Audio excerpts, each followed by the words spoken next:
கர்த்தருக்குள் பிரியமானவர்களே, விளிம்பின் விடியலில் என்கிற நிச்சயதி பாதையில் தொடர்ந்து பயணிக்கின்ற நம் அனைவருக்கும் இறைமைந்தன் இயேசு கிறிஸ்துவின் அன்பும் ஆசீர்வாதமும் அருளப்படுவதாக. இன்றைக்கு நாம யாருக்கு பிரியமுள்ளவர்களாய் இருக்கிறோம்? உலகில் வாழும் மனுஷருக்கு பிரியமுள்ளவர்களாய் இருக்கிறோமா, அல்லது நம்மை படைத்த ஆண்டவருக்கு பிரியமுள்ளவர்களாய் நடக்கிறோமா? பாருங்க, நண்பர் இருவர் இருந்தார்கள். ஒருவர் மீது ஒருவர் உயிராய் இருந்தார்கள். ஒரு நண்பன் மற்றவனின் உள்ளம் மகிழும்படி அவன் என்ன சொன்னாலும் அவனுக்கு பிரியமாய் நடக்க தொடங்கினான். அடுத்தவனும் அப்படியே நடக்க தொடங்கினான். ஒருவர் தீய பழக்கத்திலோ தவறான பாதையிலோ நடக்கிற போதும் அவன் எதையெல்லாம் விரும்புகிறானோ, எதையெல்லாம் செய்கிறானோ, எப்படியெல்லாம் நடந்து கொள்ளுகிறானோ, அது தவறு என்று தெரிந்தும் அதை குறித்தும் எதுவும் சொல்லாம, இது தவறு இது தப்பு என்று சொல்லாம அவன் உள்ளத்தை மகிழ்விக்கும் வகையிலே அடுத்தவனும் அப்படியே நடந்து கொள்வார்கள். ஒருவேளை இது தவறு என்று சொன்னா அவன் உள்ளம் வருந்துமோ?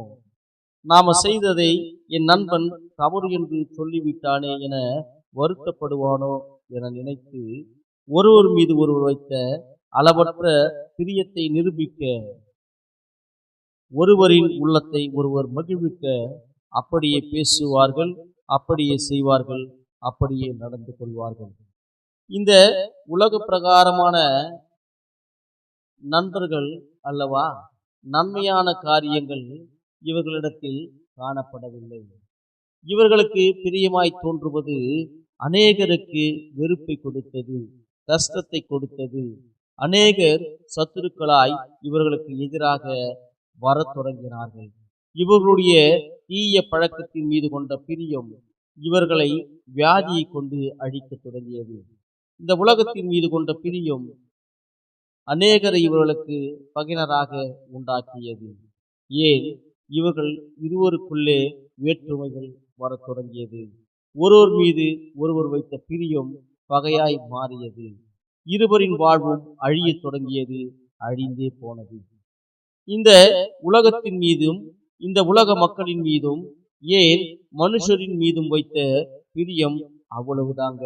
யாருக்கும் பயனற்றது, எதுக்கும் பயனற்றது, ஒன்றுக்கும் உதவாதது. வேதம் அழகாய் சொல்லுகிறது. நீதிமொழிகளின் புஸ்தகம் 16ஆம் அதிகாரம் 7ஆம் வசனம், ஒருவனுடைய வழிகள் கர்த்தருக்கு பிரியமாயிருந்தால் அவனுடைய சத்துருக்களும் அவனோடு கூட சமாதானமாகும்படி செய்வார் என திருமறை நமக்கு தெளிவுபடுத்துகிறது. நாம யாருக்கு பிரியமாய் நடக்கிறோம்? மனுஷருக்கா, கர்த்தருக்கா? ஒருவேளை மனுஷருக்கு பிரியமாய் நடந்தால் சத்துரு போராட்டம், நம் வாழ்க்கை வீண். கர்த்தருக்கு பிரியமாய் நடந்தா சத்துருக்களிடத்திலும் சமாதானம், போராட்டத்திலும் சமாதானம். இன்றைக்கே நம்மை ஒப்பு கொடுப்போம். கிறிஸ்து நம்மை வழிநடத்த சித்தமுள்ளவராயிருக்கிறார். எங்கள் அன்பின் ஆண்டவரே, நாங்க மனுஷருக்காக அல்ல, உமக்கே பிரியமாய் நடக்க இன்றைக்கே உம் சிலுவையை நோக்கி ஒப்பு கொடுக்கிறோம். ஏற்றுக்கொண்டு சமாதானத்தை எங்களுக்கு அருள்வீராக. ஆமென்.